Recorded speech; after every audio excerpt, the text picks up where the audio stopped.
Okay, so you all have come across with few formulae. Those are very first one by Kennedy. The formula for critical velocity has 0.55 m d to the power 0.64. Then a mean velocity by Chesy, which is c under root rs, where c is Chesy's constant, depends on Cutter's equation. Cutter's equation is another equation for determining the value of c. And the mean velocity by Lacey, which you have just got to know, that is under root zero point 0.4 rf. So let's come to the comparison between Kennedy's theory and Lacey's theory. Both have given their equations for the design of canal. Okay, so let's compare both the theories. Very first point of comparison is, in both the case you have got to know that the flow in a canal are getting uh, obstructed or getting uh, a friction from the roughness, because of which vertical eddies are getting generated, which is keeping the silt in suspension. So let's come to the first point. The silt which is kept in suspension by vertical components of eddies are generated from the bed of channel. In Kennedy's, it is just getting generated from the bed, whereas in Lacey's, it is getting generated from the entire wetted perimeter of the channel. That means from the sides and from the beds, from all the faces, that is from the wetted perimeter, the water is getting obstructed by the friction, which is creating the vertical eddies and keeping the silt in suspension. Okay, let's come to second point.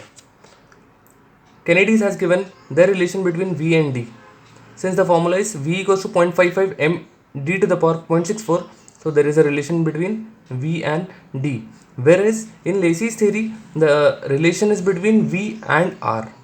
Okay, whereas M and F are the factors for silt. Okay, let's come to third point. Factor M is introduced to make the equation applicable for different channel with different silt grades.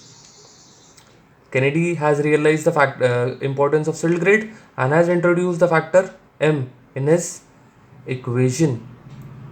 Whereas in Lacey's theory, what happened? He has introduced the factor F to make the equation applicable for channels with different silt grades.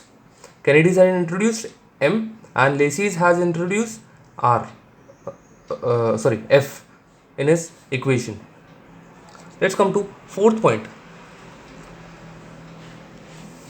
Cutter's equation is used for finding mean velocity.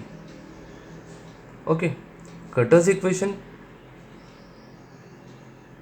was required to determine the value of C and ultimately to determine the value of mean velocity.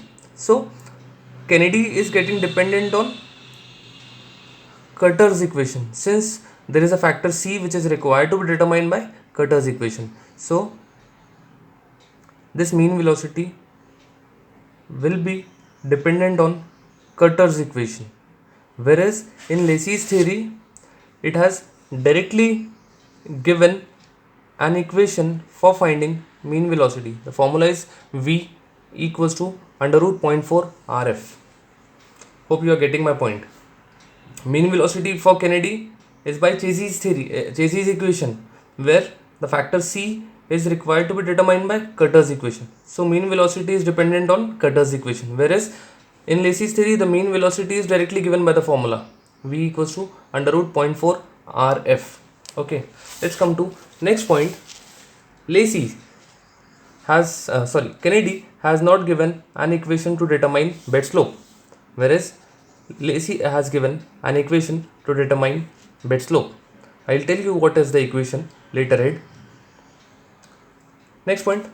All of us know Kennedy is a trial and error method, where he have to equate its critical velocity with mean velocity for the design of a channel, where you have to determine B and D of a canal.